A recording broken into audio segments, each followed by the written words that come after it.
উকিলেরও যুক্তি নিলাম, 3 মাসও ফলাইয়া রইলাম। ওয়েজদার কোর্টে হাজিরা দিলাম, রেহাই তো আর পাইলাম না। হাকিম 17 জন খালাস দিল গো আমায়, একলা দিল জেলখানায়।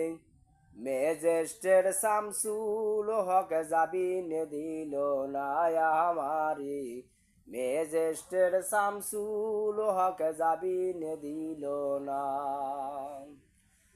আমার জেল হবে না ফাঁসি হবে গো, আমার জেল হবে না ফাঁসি হবে গো।